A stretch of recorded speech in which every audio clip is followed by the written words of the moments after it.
بسم اللہ الرحمن الرحیم۔ حضور اکرم صلی اللہ علیہ وآلہ وسلم شب معراج میں بیت المقدس کی طرف جاتے ہوئے مصر کے قریب ایک مقام سے گزرے تو انہیں نہایت ہی اعلیٰ اور زبردست خوشبو آنے لگی۔ آپ صلی اللہ علیہ وآلہ وسلم نے حضرت جبرائیل علیہ السلام سے پوچھا کہ یہ خوشبو کیسی ہے؟ جواب ملا کہ فرعون کی بیٹی کی باندی مشاطہ اور اس کی اولاد کی قبر سے آ رہی ہے۔ پھر حضرت جبرائیل علیہ السلام نے اس کا قصہ بیان کیا کہ مشاطہ فرعون کی بیٹی کی خادمہ تھی اور وہ خفیہ طور پر اسلام لا چکی تھی۔ ایک دن فرعون کی لڑکی کو کنگھی کرتے ہوئے اس کے ہاتھ سے اتفاقاً کنگھی گر پڑی۔ وہ اٹھانے لگی تو اس کی زبان سے بے ساختہ بسم اللہ نکل گیا۔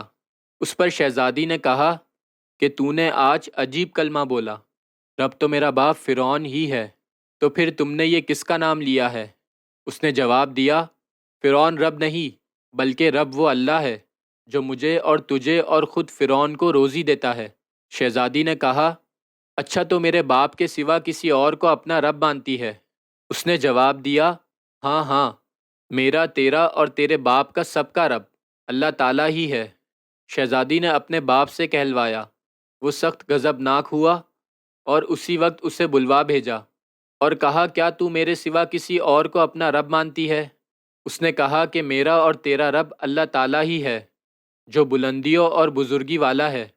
فرعون نے اسی وقت حکم دیا کہ تانبے کی جو گائے بنی ہوئی ہے اس کو خوب تپایا جائے، اور جب بالکل آنکھ جیسی ہو جائے تو اس کے بچوں کو ایک ایک کر کے اس میں ڈال دیا جائے، آخر میں خود اسے بھی اس میں ڈال دیا جائے۔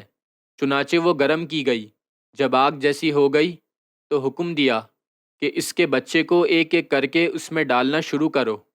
اس نے کہا، بادشاہ، ایک درخواست میری منظور کر، وہ یہ کہ میری اور میرے ان بچوں کی ہڈیاں ایک ہی جگہ ڈال دینا۔ اس نے کہا، اچھا، تیرے کچھ حقوق ہمارے ذمے ہیں، اس لیے یہ منظور ہے۔ اس کی دونوں بچیاں اس کی آنکھوں کے سامنے اس میں ڈال دی گئیں اور وہ فوراً جل کر راکھ ہو گئی۔ پھر سب سے چھوٹے کی باری آئی جو ماں کی چھاتی سے لگا ہوا دودھ پی رہا تھا۔